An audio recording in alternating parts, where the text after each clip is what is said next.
Hello friends, आज हम लोग ट्रांसलेशन पढ़ने जा रहे हैं।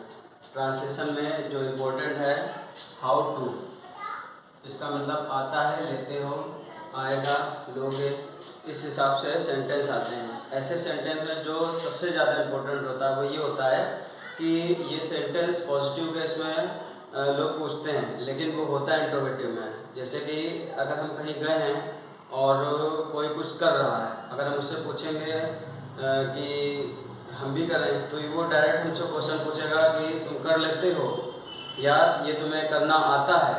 अगर वो ये बोल रहा है कि तुम ये काम कर लेते हो, तो इसका मतलब ये है कि क्या तुम इस काम को करना जानते हो या क्या तुमको पता है कि इस काम को कैसे किया जाता है। वो अपने सेंस के अनुसार बनाते हैं। अब जैसे कि सेंटेंस में लिखा हुआ है, क्या तुम्हें बाइक चलाना आता है। यहाँ पे हम लोगों को कई बातें नज़र आती हैं। एक तो आता है, दूसरा सिखाते हो, और तीसरा क्या है कि सीख रहे हो। तो यहाँ पर क्या बात आती है कि एक तो नो की बात करता है, यानी कि आता है, जानते हो या तुम्हें पता है, या तो फिर लर्न की बात होती है, सिखाते हो, सीखते हो, या याद करते हो, सीखते हो। ये तो हम लोग लर्न के लिस्ट में रखेंगे। और उसके बाद में टीच का मतलब तो हम लोग जानते हैं कि इसका मतलब पढ़ाना होता है, इसका मतलब सिखाना होता है, कोई भी चीज़ की जानकारी दिलाना होता है, तो हम लोग वहाँ पर टीच को यूज़ करते हैं। अब यहाँ पर बात जो समझने वाली है वो ये है कि ये तीन वर्ब में से कोई एक वर्ब हमारी आएगी, उसके बाद में हमारा ऑब्जेक्ट आ जाएगा, यानी कि हमारा यहाँ पे सेंटेंस एक हाफ कंप्लीटेड हो जाएगा। उसके तुरंत बाद हम लोग ये मॉडल का यूज़ करेंगे हाउ टू, और फिर उसके बाद जो वर्ब आएगी वो लगाएंगे और ऑब्जेक्ट अदर वर्ड लगा देंगे। यहाँ पर वो वर्ब आएगी जिस वर्ब में ना लगा होगा, क्योंकि ना से ही हम ये पहचान कराते हैं कि वहाँ पर कौन सी एक्सेस वर्ब है। ये हमारी वर्ब तो मेन वर्ब की तरह काम करती हैं, क्योंकि ये आखिरी में आती है। हम लोग पहले से जानते हैं कि सेंटेंस में जो एकदम आखिरी में आए वही हमारी मेन वर्ब होती है, क्योंकि आखिरी की मात्रा, जैसे हम हेल्पिंग वर्ब की पहचान कराते हैं कि आखिरी की मात्रा ही हमारी हेल्पिंग वर्ब होती है, तो वो आखिरी की मात्रा जिस वर्ड में जुड़ी होती है उस वर्ड को बाहर निकाल कर हम लोग उसमें ना जोड़ने पर हमें हमारी वर्ब मिल जाती है, तो हम क्लियर कर लेते हैं कि हमारी मेन वर्ब है। तो मेन वर्ब तो हमारी आखिरी की ही होती है, यहाँ पे भी आखिरी, या यहाँ पे भी आखिरी, और यहाँ पे भी आखिरी। तो ये हमारी तो मेन वर्ब है। तो हमारी मेन वर्ब में नो होता है, लर्न होता है या टीच होता है, और बाकी ना वाली वर्ब हमारी यहाँ पे हमको लिखना होता है हाउ टू के बाद, जिस किसी में ना आ जाए। जैसे हमारा सेंटेंस, क्या तुम्हें बाइक चलाना आता है। अब चूंकि ये सेंटेंस प्रेजेंट इंडेफिनिट में है, तो हम लोग डू से स्टार्ट कर देंगे, डू यू नो, क्योंकि हमने क्या बताया है कि आता है, लेते हो, ठीक है ना, सीखते हो, सिखाते हो, ये इसकी ओरिजिनल पहचान होती है। जिसमें आता है, लेते हो अगर आएगा तो ऑब्वियसली हम लोग यहाँ समझ जाते हैं कि वहाँ पे जानने की ही बात हो रही है। अगर ये बोलेंगे कि क्या तुम्हें बाइक चलाना आता है, क्या तुम बाइक चलाना जानते हो, क्या तुम बाइक चलाना जानते हो, तो जानने का ही सेंस है। तो डू यू नो, यहाँ तक तो हम लोग ने क्लियर कर लिया, ठीक, डू यू नो। अब हमारे पास अब तो हमारे पास हमारे सेंटेंस का ऑब्जेक्ट बचा नहीं है, लेकिन ये चलाने वाले का तो ऑब्जेक्ट बचा है। क्या तुम्हें आता है, डू यू नो, बस यहाँ तक तो हमारा कंप्लीट हो गया। अब क्या बाइक चलाना, जब हम लोग ने जीरंड और इन्फिनेटिव पढ़ा था तो हम लोगों ने इसके बारे में ये समझा था कि जब बात जीरंड की आती है तो उसको हम लोग उठा के एकदम आखिरी में फेंक देते हैं, अपने सेंटेंस को वैसे का वैसा बना लेते हैं। जब हम लोग ने पार्टिसिपल पढ़ा था तो भी हम लोग ने ये चीज़ सीखा था कि हम लोग पहले अपने सेंटेंस को बना लेते हैं, उसके बाद में आखिरी में बाकी एक्सेस चीज़ को उठा के रख देते हैं, तो वो पार्टिसिपल बन जाता है। तो इसमें भी कुछ ऐसा ही होता है, पहले हम अपने सेंटेंस को बना लेते हैं, बाद में एक्सेस को उठा के रख देते हैं। अब जैसे कि ये है कि डू यू नो, अब क्या चलाना आता है, बाइक चलाना आता है। तो अब ये चलाना, अब यहाँ पर हम डायरेक्ट थोड़ी ना लिख सकते हैं, क्योंकि आखिरी में वो पहचान आई है जिस बात को हम मेंशन कर रहे हैं, तो हाउ टू लगा देंगे, do you know how to, ठीक। अब उसके बाद में चलाना, यहाँ पर बाइक चलाने की बात हो रही है तो राइड लगाएंगे, do you know how to ride. उसके बाद बाइक है तो हम लोग बाइक लिख देंगे। ठीक, तो यहाँ पर बहुत सिंपल तरीके से बना है ये सेंटेंस, क्योंकि हाउ टू हर उस जगह पर यूज किया जाता है जहाँ पर आपका सेंस तो ये होता है कि कैसे किया जाता है, किस तरह से किया जाता है, लेकिन वो बोला नहीं जाता, लेकिन सेंस उसका एकदम साफ साफ नजर आ जाता है। आप उसको बहुत आराम से मेंशन कर सकते हो। तो अब क्या बना है कि do you know how to ride bike. अब बात ये आती है दूसरा सेंटेंस, उसके दूसरे नियम में लर्न और टीच दो अलग अलग वर्ब दी हुई हैं। दूसरे में क्या तुम बाइक चलाना सिखाते हो। देखो यहाँ पर क्या था कि तुम्हें बाइक चलाना आता है। आता का मतलब यह है कि वो बंदा खुद बाइक चलाता है, या क्या उसको उस बंदे को खुद बाइक चलाना आता है। अब यहाँ पर उसकी क्वालिटी बढ़ गई है, आता है तभी तो सिखाता है, बिना आए कोई कैसे सिखा सकता है। अब क्वेश्चन बदल गया, पहले उसने पूछा क्या तुम्हें बाइक चलाना आता है, अब उसने रिप्लाई में क्या किया कि हाँ हमें बाइक चलाना आता है। अब अगला क्वेश्चन क्या पूछा गया कि क्या तुम बाइक चलाना सिखाते हो। भाई हमको नहीं आता है, इसीलिए हमने ये क्वेश्चन पूछा है। अब उसके बाद में अगर आप सिखाते हो तो बोलोगे ऑब्वियसली हम सिखा लेते हैं, तो भैया हमें भी सिखा दो। तो क्या तुम बाइक चलाना सिखाते हो, सबसे पहले तो वही सेम चीज लेके चलेंगे, लेकिन बस ये नहीं होगा, उसकी जगह पर सिखाना है तो टीच होगा। Do you teach. भाई पहले में नो था, अब की में टीच है, क्योंकि अब बात सिखाने की हो रही है, अब बात जानने की नहीं है, अब बात आने वाने की नहीं है। अब बात यह है कि क्या तुम उस काम को सिखा सकते हो, तो डू यू टीच। उसके बाद सेम चीज उतार लेंगे, हाउ टू बाइक चलाना है तो भी वही लगा देंगे, how to ride bike.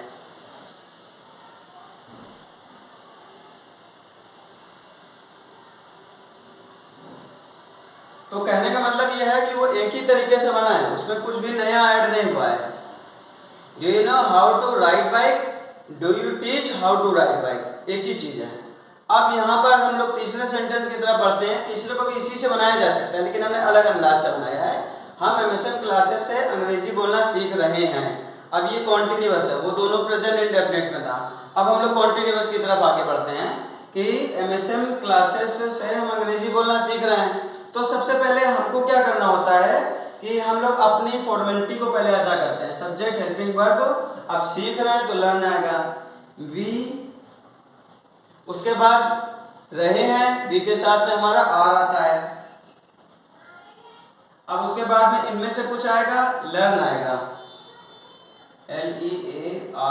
LEARNING। अब चूंकि वो कॉन्टिन्यूअस है इसलिए ING लगाना मस्ट है।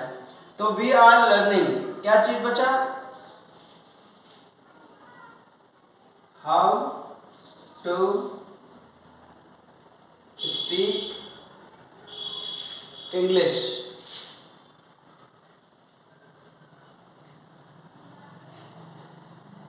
डिसेंट क्लास से, फ्रॉम डिसेंट क्लास, या डिसेंट क्लास या एमएसएम क्लास, एमएसएम लिखो, एमएसएम क्लासेस। तो क्या बना, हम एमएसएम क्लासेस से अंग्रेजी बोलना सीख रहे हैं। We are learning how to speak English from MSM classes. तो यहाँ पर क्या समझने वाली बात थी, हाउ टू जो यूज किया जाता है वो 3 वर्ब के बिहाफ पे यूज किया जाता है, और इसी के उससे हमारा सेंटेंस बहुत आसानी से बन जाता है। अब इस तरह का सेंटेंस कोई बोलता है, जैसे हम कहीं गए हैं, कुछ बच्चे क्रिकेट खेल रहे हैं, तो हम अगर वहाँ पे खड़े हुए उनकी टीम में कोई बंदा अगर नहीं खेल रहा है तो वो हमसे डायरेक्ट क्वेश्चन पूछेंगे, खेल लेते हो। अगर उन्होंने हमसे बोला है कि खेल लेते हो,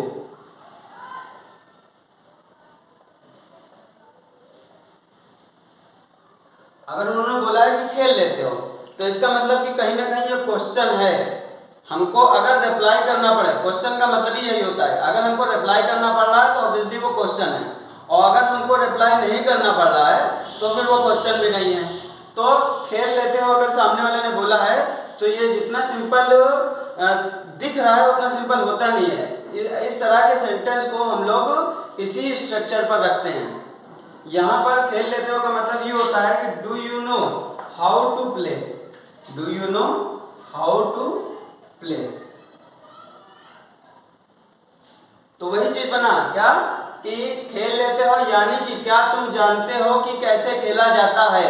हमारा सेंटेंस लिखा है कि खेल लेते हो, लेकिन उसका सेंस क्या निकल रहा है कि क्या तुम जानते हो कैसे खेला जाता है। उसी तरह से हमने बनाया है क्या तुम जानते हो कैसे खेला जाता है, ये हमारा इस बेस बना है। तो हाउ टू का यूज बहुत ज़्यादा होता है, लेकिन यह है कि इसके बारे में कोई बताता नहीं है, और ना ही हम लोगों को ग्रामर की बुक्स वगैरह में इसके बारे में देखने को मिलता है। ये कॉमन बोलचाल की भाषा में मिलता है, लेकिन लोग ऐसे ही बोल देते हैं, टेम्परेरी बोल देते हैं। लेकिन बात यहाँ पर टेम्परेरी की नहीं होती है, बात यहाँ पर एक परफेक्ट ग्रामर की होती है। एक परफेक्ट ग्रामर के साथ में अंग्रेजी का बोलना और एक गलत तरीके से अंग्रेजी का बोलना दो अलग अलग बात होती है, और दोनों में ज़मीन और आसमान का अंतर होता है। कि अंग्रेजी तो कोई भी बोल लेता है, वो बिना हेल्पिंग वर्ब लगाए लपेटे चले जा रहे हैं, सब्जेक्ट भी नहीं लग रहा है, बस वो बोले जा रहे हैं। तो यहाँ पे इस बोलने से मतलब नहीं होता है भाई। कुछ लोगों को तो हमने अंग्रेजी बोलते हुए सुना है कि वो ऐसे बोलते हैं, भाई नहीं आती बोलने, टूटी फूटी बोलते हैं। कैसे बोलते हैं? आई वाटर ड्रिंक। अरे भाई ये क्या होता है आई वाटर ड्रिंक है? बहुत सिंपल सा तरीका है, आई ड्रिंक वाटर लगाओ, जिसकी जो जगह है वो वहीं पर। अगर हम काउंटिंग की बात करें तो 1 2 3 4 यही अच्छा लगता है। अगर कोई बोले कि 1 3 2 4 तो ये नहीं अच्छा लगता है। जो सीक्वेंस है वही करेक्ट होता है। हमको जो सीक्वेंस बताया गया है कि हम सब्जेक्ट लगाते हैं, उसके बाद हेल्पिंग वर्ब लगाते हैं, उसके बाद वर्ब लगाते हैं, उसके बाद ऑब्जेक्ट लगाते हैं, फिर अदर वर्ड लगाते हैं। लेकिन अगर हम ये ना करके भाई पहले अदर वर्ड लगा देते हैं, उसके बाद में फिर हम हेल्पिंग वर्ब लगाते हैं, फिर हम वर्ब लगाते हैं, तो इस तरह से क्या होता है कि हम कंफ्यूज हो रहे हैं, हम कहीं ना कहीं मिस्टेक कर रहे हैं। और ग्रामर में मिस्टेक नहीं होनी चाहिए। एक अच्छी ग्रामर के साथ अगर हम इंग्लिश बोलते हैं तो फिर उसको एक अच्छी इंग्लिश बोलते हैं, और वो इंग्लिश जो है हर कोई पसंद करता है। और अगर कोई नहीं भी पसंद करता है तो ना पसंद करने दो, क्योंकि वही बंदा नहीं पसंद करेगा जिसको खुद को अच्छी ग्रामर नहीं आती होगी। तो अच्छी ग्रामर आना ज़रूरी है। अच्छी ग्रामर के हमको कई फ़ायदे हैं। एक तो हम अंग्रेजी बोलना जानते हैं, और दूसरा हमको एंट्रेंस की जो भी इंग्लिश होती है उसके लिए हमको अलग से कोचिंग नहीं ज्वाइन करना पड़ेगा। भाई बाकी सब्जेक्ट की हम प्रिपरेशन कर लेंगे ठीक है, लेकिन यह है कि इंग्लिश की प्रिपरेशन तो हमारी अच्छी, एक सब्जेक्ट पे तो कुछ कंप्लीट होना चाहिए, कुछ परफेक्ट होना चाहिए। अब ये नहीं कि ऐसे ही मुंह उठा के चले गए। एक साथ 15 सब्जेक्ट तैयार करना क्या आसान होता है? 15 सब्जेक्ट में हो जाती है मिस्टेक। एक को तैयार किया, दूसरे को बोले, दूसरे को तैयार किया, तीसरे को बोले, तो ये मिस्टेक जो है वो नॉन स्टॉप बनी रहती है। तो अब यहाँ पर बात को हम क्या समझना है, हाउ टू को जिस बेस पे हमको यूज करना है वो हमारे सामने 3 वर्ब आती है। एक नो होती है, एक लर्न होती है, एक टीच होती है। तीनों को सेंटेंस हमने बना के बताया किस अंदाज में आते हैं ये। जैसे कि अगर हम लोग नो के बारे में बात करेंगे तो इसमें आता है लेते हो ये आएगा, लेकिन अगर हम लोग टीच की बात करेंगे तो वहाँ पर सिखाते हो, सिखाते हो, सिखा लेते हो, या तो फिर बोलेंगे कि पढ़ाते हो, या इस तरह की बात होगी, तो वहाँ पर हम लोग टीच का यूज़ कर लेंगे। लेकिन यहाँ पर अगर हम लर्न की बात करेंगे तो लर्न वाले में हमारा सीखने की बात आती है, याद करने की बात आती है, याद करा लेते हो। अगर किसी ने बोला कि याद करा लेते हो, याद करा लेते हो कि तो भाई हम लोग लर्न की ही में यूज़ करेंगे, हाउ टू लर्न। तो बात यह आती है कि हमारे पास यही 3 वर्ब है जिनको हमको लगातार यूज़ करते रहना है, और यही हाउ टू का एक बेस पॉइंट होता है। इसको भी अगर हम चाहें तो अपने बेस सेंटेंस में यूज़ कर सकते हैं, अगर करना चाहें तो। या बाइक चलाने की जगह अपना काम करना भी यूज़ हो सकता है। तो ऐसे पे अगर आप प्रैक्टिस करते हो तो ये हाउ टू एक बार में क्लियर हो जाएगा, और उसके साथ साथ जो भी डिस्टर्बेंस है वो सब अभी समझ में आ जाएगी।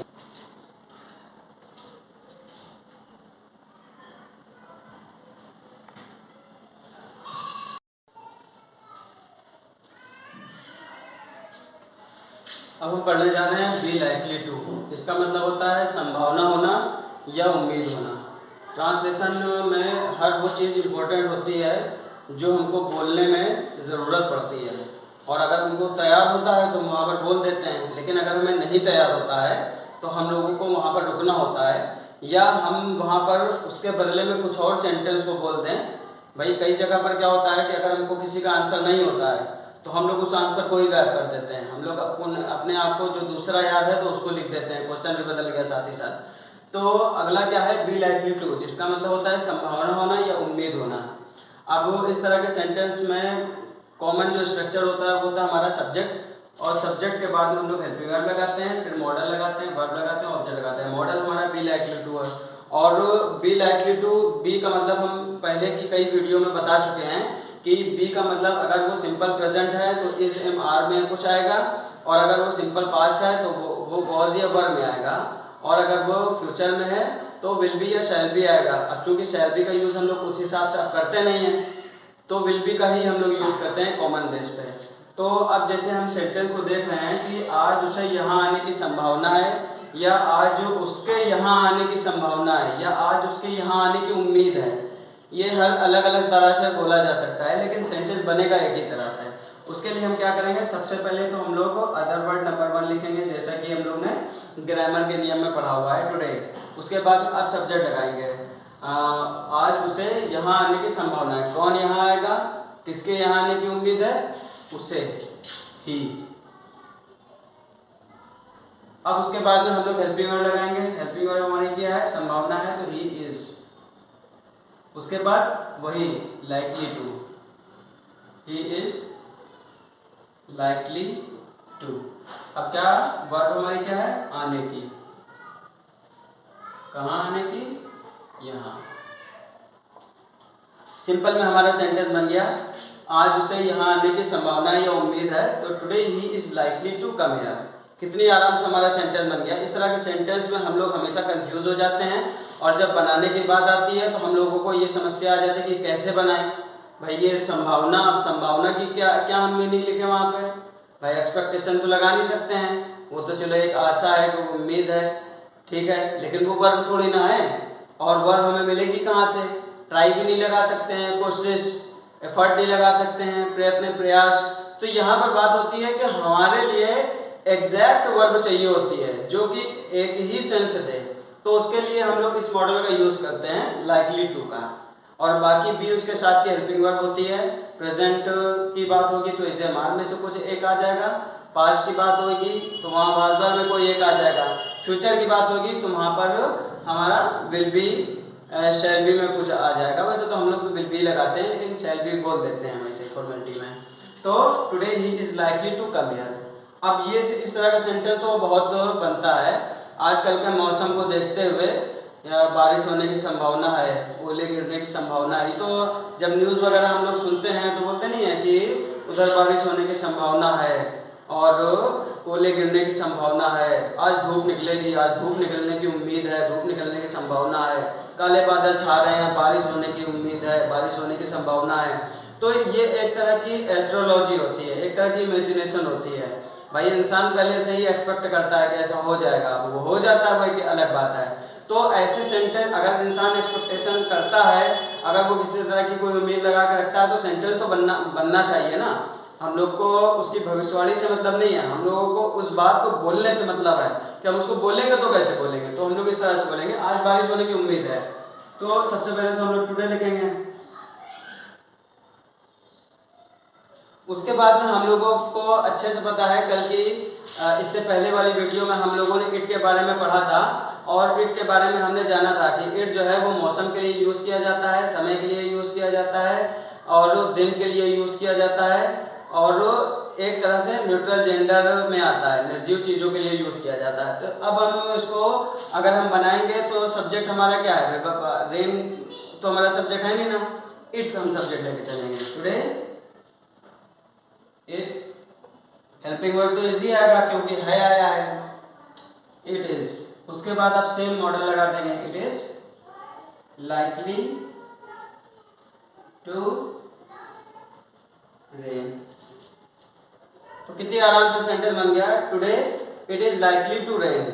अब सेंटेंस में किसी तरह की कोई डिस्टर्बेंस आई है, बहुत सिंपल तरह से बनाया गया ये सेंटेंस है। अगर हमको ग्रामर की ये छोटे छोटे नियम अगर पता हो जाएं तो उसके बाद हम लोगों को इंग्लिश बोलने में बहुत आसानी हो जाती है, और प्लस इंग्लिश ग्रामर में भी हमको बहुत आसानी हो जाती है। इंग्लिश ग्रामर में जो भी चीज़ें हमारी एंट्रेंस लेवल में आती हैं उन सब चीज़ों में यही सारी चीज़ें देखने को मिलती हैं। और बाकी जो ग्रामर की और चीज़ें हैं जैसे एक्टिव पैसिव हो जाता है या डायरेक्ट इनडायरेक्ट हो जाता है, ट्रांसफॉर्मेशन, फॉर्मेशन, या हम लोग सिंथेसिस की बात करते हैं, एनालिसिस की बात करते हैं, तो ये जितनी भी ग्रामर की चीज़ें हैं हम लोग वो सारी चीज़ें पढ़ेंगे, धीरे धीरे पढ़ेंगे, लेकिन हम लोग सारी चीज़ों को एक ट्रांसलेशन बेस पे मर्ज करके चलेंगे। इससे फ़ायदा हमको क्या होगा कि हमको एंट्रेंस लेवल की ग्रामर तो तैयार होगी, साथ में हम लोगों की स्पोकन की क्लास अलग तैयार होगी। अब जिस हिसाब से लोग पढ़ाते हैं उस हिसाब से तो कहीं ना कहीं माइंड यही जाता है कि एंट्रेंस की तैयारी अलग करनी है, स्पोकन अलग करनी है। मतलब उन लोगों ने क्या किया है कि दोनों को एकदम अलग कर दिया है। अब पहले स्पोकन की तैयारी करो इंटरव्यू के लिए, उसके बाद एंट्रेंस की तैयारी करो रिटर्न के लिए। तो ये क्या मतलब, रिटर्न की अलग तैयारी होगी और एंट्रेंस की अलग तैयारी होगी।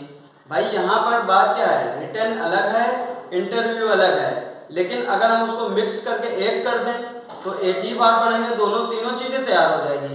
तो हम लोग उसी हिसाब से चल रहे हैं। हम लोगों का एक ही टॉपिक है कि हम लोग इंग्लिश सीख रहे हैं। अब उस इंग्लिश के अंदर तो सारी चीज़ें आ जाती है। इंग्लिश के अंदर उस एंट्रेंस की ग्रामर आ जाती है, इंग्लिश के अंदर स्पोकन की ग्रामर आ जाती है, और इंग्लिश के अंदर इंटरव्यू की प्रिपरेशन भी आ जाती है। इंग्लिश के अंदर वो सारी चीज़ें आ जाती हैं। तो हम लोग केवल इंग्लिश की तैयारी ना करें, केवल इंग्लिश की तैयारी करेंगे सारी चीज़ें तैयारी हो जाएगी। अब इसमें इस सेंटेंस में आप लोग खुद देख सकते हैं कि क्या डिफिकल्ट है। बी लाइकली टू एक हेल्पिंग वर्ब होती है, लाइकली टू हमारी एज अ मॉडल यूज किया गया है, जिसका मतलब होता है अगर सेंटेंस में संभावना होना या उम्मीद होना आ जाता है हम लोग इसको लगा देते हैं। लगाते कहाँ पे हैं, बहुत सिंपल तरीका, सब्जेक्ट लिखते हैं, हमारी हेल्पिंग वर्ब लिखते हैं, यही मॉडल को उठा के लाइकली टू को लगा देते हैं, वर्ब की फर्स्ट फॉर्म लगाते हैं और उसके बाद में ऑब्जेक्ट लगा देते हैं। अब सेंटेंस जैसे कि आज उसे यहाँ आने की संभावना है या आज उसे यहाँ आने की उम्मीद है, तो हम लोगों ने कितनी सिंपल तरीके से बनाया। सबसे पहले हमने टुडे लिखा, उसके बाद सब्जेक्ट लिखा, हेल्पिंग लिखा, मॉडल लगाया, वर्ब की फर्स्ट फॉर्म लगाई, ऑब्जेक्ट लगा दिया, खत्म काम। कोई डिस्टर्बेंस नहीं है, बहुत ऑर्डिनरी से सिंपल सा सेंटेंस है, कॉमन बोलचाल में यूज़ किया जाता है। ज़्यादातर लोग जब बातचीत करते हैं तो इस तरह के मॉडल्स को यूज़ करते हैं। लेकिन अब अगर हमको इस मॉडल्स के बारे में नहीं पता है तो फिर हमको इस सेंटेंस को ही बदलना पड़ेगा, लापता कर देना पड़ेगा, भाई इसका वजूद ही नहीं है। तो अब उसके बाद में बारिश होने की संभावना या बारिश होने की उम्मीद है, तो क्या सिंपल है, मौसम के लिए हम लोग इट का यूज़ करते हैं, तो it as a subject use किया गया है। हेल्पिंग वर्ब इसलिए आया है क्योंकि है हूँ हो जहाँ पे आता है सिंपल प्रेजेंट होता है वहीं से मार आता है। अब वो चूँकि इट के साथ हमारा इज ही यूज़ किया जाता है तो it is likely to rain हमारा सिंपल सा तैयार हो गया। इस तरह की ग्रामर हम लोगों को अगर बताई जाए तो पता चलेगा कि वो बहुत सरल है। अभी आप लोग देख सकते हैं कि इसमें क्या डिफिकल्ट है, सब तो आसान होती है, बस समझ का फेर है, समझ में आ गया तो आसान, नहीं समझ में आया तो कठिन है।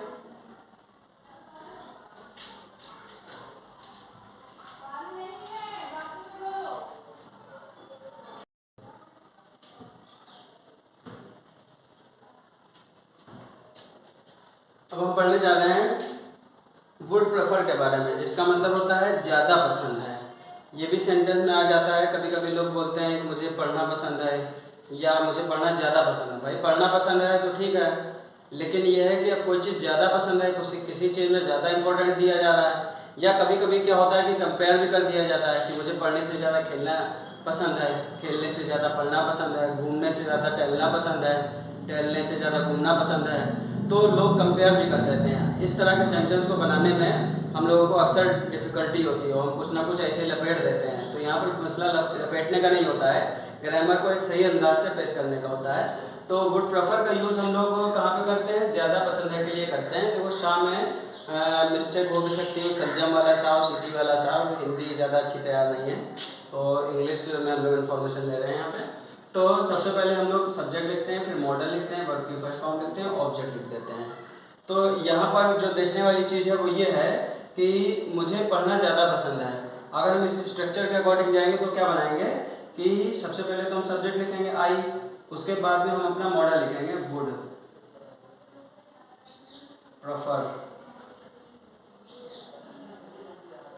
उसके बाद हम लोग क्या लिख देंगे, आई वुड प्रेफर, वर्ब की फर्स्ट फॉर्म लिख देंगे, ऑब्जेक्ट लिख देंगे।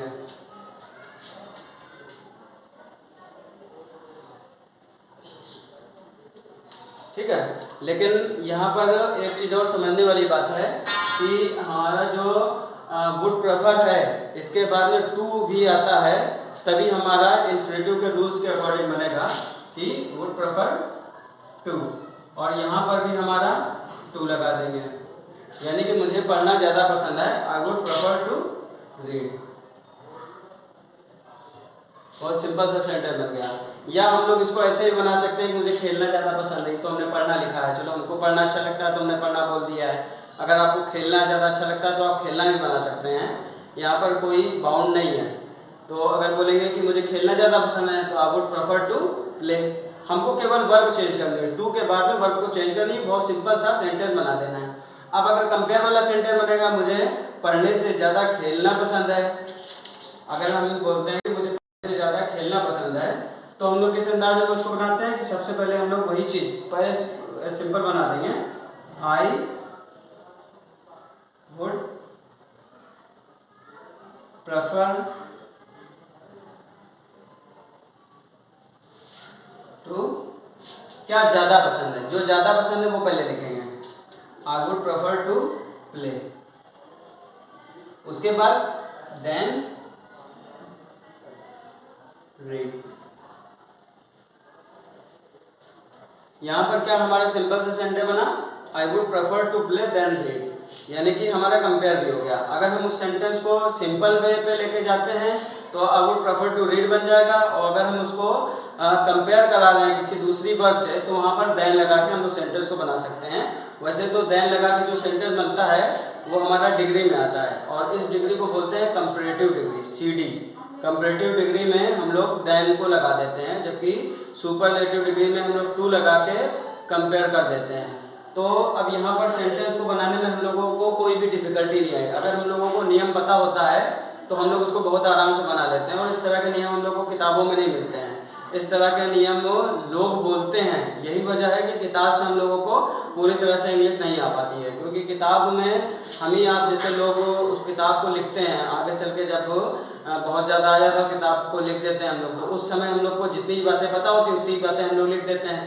अब ऐसा तो है नहीं ना कि किताब में पूरी दुनिया की चीज़ें मौजूद हैं, ये पॉसिबल नहीं है। जैसे जैसे इंसान स्टडी करता है वैसे वैसे उसको बहुत सारी चीज़ों का सामना करना पड़ता है, और उन चीज़ों को वो खुद ही ढूंढता है, और खुद ही उनको ढूंढ के उनको लिखता है और उसको तैयार करता है, या अपनी कॉमन लैंग्वेज में यूज़ करता है। हम लोग देखते हैं बोला तो जाता है ये सब चीज़ें, ग्रामर में ये सब मौजूद है, लेकिन ये है कि अब उसके लिए बहुत तरह की किताब लानी पड़ेगी। न्यू लाइट लेके आओ, न्यू स्टाइल लेके आओ, काका प्रकाशन लेके आओ, विद्या प्रकाशन लेके आओ, MPT की बुक लेके आओ, तो बहुत ग्रामर की वैरायटी है। अब हर ग्रामर की वैरायटी को जब हम मिलाएंगे तब जाके हमको बहुत सारी चीज़ों के बारे में इंफॉर्मेशन मिलेगी, तो उसके लिए हम लोग कंफ्यूज हो जाते हैं। तो हमारी इस वीडियो में आप देखिए, आपको हमारी इस वीडियो में सारी बुक का मिश्रण मिलेगा। सारी बुक को मिला के हमने सारे एक एक नियम को नोट किया है, और नोट करने के बाद में उसको पढ़ाना स्टार्ट किया है, ताकि आप लोगों को जो मेहनत हमने कर ली है वो आप लोगों को नहीं करनी है। आप लोगों को केवल वीडियो देखनी है, समझनी है, प्रैक्टिस करना है, और आपको अंग्रेजी बोलना भी आ जाएगा, और एंट्रेंस की ग्रामर भी अच्छी आपको आ जाएगी। तो अब हमने वुड प्रेफर को पढ़ लिया, और वुड प्रेफर के बाद में अब हम पढ़ने जा रहे हैं हैड बेटर। हैड बेटर भी सेंटेंस में बहुत ज़्यादा यूज़ किया जाता है, वैसे तो ये एक्जेक्टली में गिना जाता है।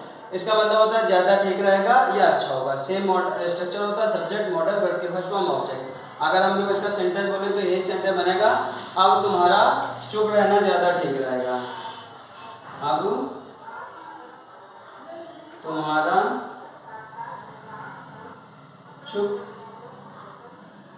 रहना ज़्यादा ठीक रहेगा या अच्छा होगा।